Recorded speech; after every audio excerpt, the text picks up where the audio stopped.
Hello आणि नमस्कार. आजच्या ब्लॉगमध्ये तुमचं परत एकदा स्वागत आहे. सो आज मी करणार आहे हे माझे जे प्लांट आहेत ते मी छानपैकी ऑर्गनाईज करणार आहे. आणि ॲक्च्युली मी काही ऑर्डर केल्या होत्या वस्तू ज्या प्लांटसाठी लागणार होत्या त्या. सो त्या अजून आलेल्या नाही आहे आणि माझ्याकडे हे काही अवेलेबल होत्या गोष्टी ज्याच्यामध्ये मी प्लांट लावू शकते.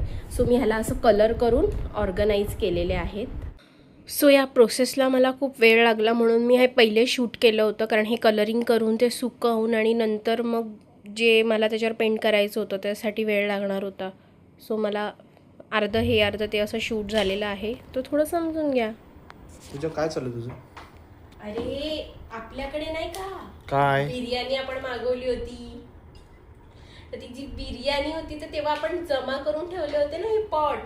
तुला माहिती मातीचे पॉट. हा हा.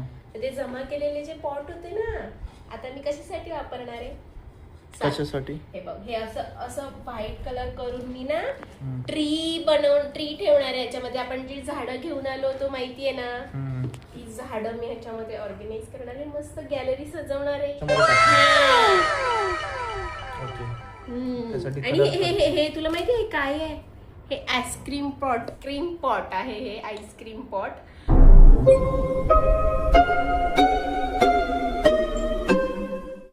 हॅव मोरचे होते. सो मी त्याला पण असं व्हाईट कलर करून ठेवलेला आहे. सो याच्यामध्ये मी इंडोर वाले प्लांट. ओके, माहिती. सो मी पूर्ण झाल्यावर तुम्हाला सांगते. फक्त व्हाईट कलरच करणार आहे? नाही, त्याच्यासाठी मी हे कलर्स मागवलेत पेस्टल वाले मस्तपैकी.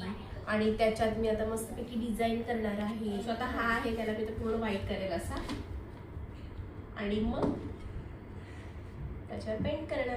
Okay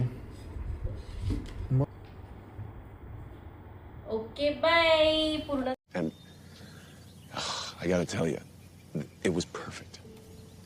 Perfect. Everything, down to the last minute details. So हा होता तो फायनल लुक. एवढी सगळी मेहनत झाल्यानंतर फायनली हे पॉट असे दिसत आहेत आणि एवढं छान दिसत आहेत. पण ह्याच्यामागे खूप जास्त मला मेहनत घ्यावी लागली आहे. खूप जास्त मला त्याच्यासाठी वेळ घालवायला लागला आहे, म्हणून थोडा व्हिडिओ पण लेट आला तुमच्यासमोर. सो असे हे फायनली पॉट रेडी झालेले आहेत. ते तुम्हाला दिसतातच आहे. जे पेस्टल कलर यूज करून मी हे पूर्णपणे मेकिंग केलेली आहे त्याची. सो मी आता हे बनवून सगळं ठेवलेलं आहे आणि आता मी विचार करते पूर्ण ते लावायचं. सो चला मला जॉईन करा तुम्ही.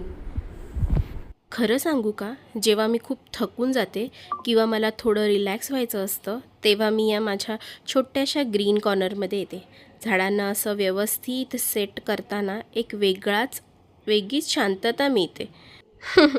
हो, थोडीशी मेहनत नक्कीच लागते, पण जेव्हा हा फायनल लुक समोर येतो ना, तेव्हा सगळा थकवा पळून जातो.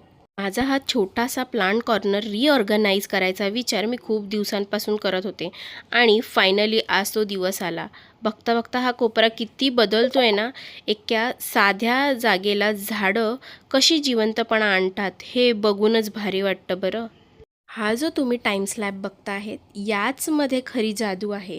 जसं आपण आपल्या घराचे कोपऱ्यानं कोपरे सजवतो तसंच या छोट्या दोस्तांनाही त्यांचं हक्काचं घर मिळायला हवंच ना. जेव्हा आपण स्वतः हाताने हे सगळं करतो तेव्हा मिळणारा आनंद काही वेगळाच असतो. तुम्ही तुमच्या घरातल्या झाडांची जागा कधी अशी छानपणे ऑर्गनाईज केली आहे का, तर मला प्लीज कमेंटमध्ये कळवा. आणि हा आहे फायनल लुक. सो काही प्लांट माझ्याजवळ नव्हते, म्हणजे जे मी पॉट ऑर्डर केलेले ते नव्हते, जे तुम्हाला मी सांगितलं होतं. सो ते आल्यानंतर मी त्याचा पूर्ण प्रॉपर व्हिडिओ बनवून तुम्हाला पाठवेनच. पण आत्ता जो मी मेहनत केली आहे त्याच्यासाठी हे असं लुक दिसतं आहे. सो जे दिसतं आहे ते कसं दिसतं आहे हे मला तुम्ही प्लीज कमेंटमध्ये कळवा. इंडोर प्लांटचा तर प्रॉपर झालेलं आहे माझ्या.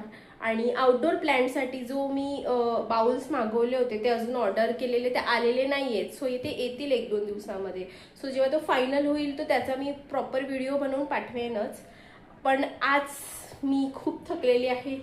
सकाळी उठून आवरल्यापासून मी हेच करते. मातीचं काम, मातीमध्ये खेळणं आणि झाडं लावणं पण खूप मजा आली आणि तुम्हाला शेअर करायला पण मला खूप आवडतंय. तर धन्यवाद आतापर्यंत पूर्ण ब्लॉग बघत असेल तर व्हिडिओला लाईक करा, शेअर करा, कमेंट करा आणि सबस्क्राईब करा. Bye guys.